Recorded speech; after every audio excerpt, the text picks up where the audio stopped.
ఒక చిన్న అరణ్యంలో హనుమాన్ తన జన్మదినాన్ని ఎంతో ఆనందంగా జరుపుకోవాలని కోరుకున్నాడు.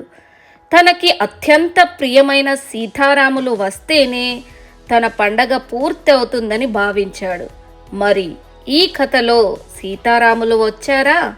తర్వాత జరిగిన అద్భుతమైన సంఘటనలే ఈ కథ.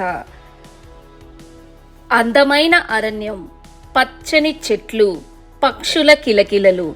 హనుమాన్ ఆనందంగా చెట్లపై దూకుతూ ఆడుకుంటున్నాడు. హనుమాన్ అమ్మ రేపు నీ జన్మదినం అని చెప్తుంది. హనుమాన్ ఆనందంగా సీతారాములు రావాలి అని అంటాడు. హనుమాన్ పూలు పండ్లు తీసుకొని భక్తిగా ప్రార్థిస్తున్నాడు.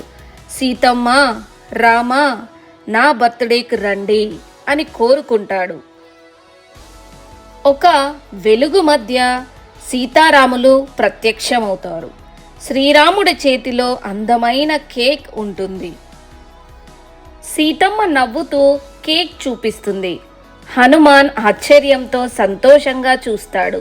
అందరూ కలిసి హ్యాపీ బర్త్డే హనుమాన్ అంటారు. హనుమాన్ కేక్ కట్ చేస్తాడు. హనుమాన్ మొదట సీతారాములకి కేక్ ఇస్తాడు.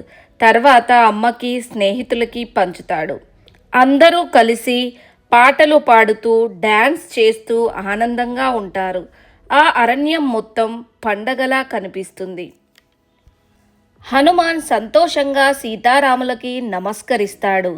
ఈ కథ ద్వారా మనం తెలుసుకున్న నీతి: ప్రేమ, భక్తి ఉంటే జీవితం ఆనందంగా ఉంటుంది.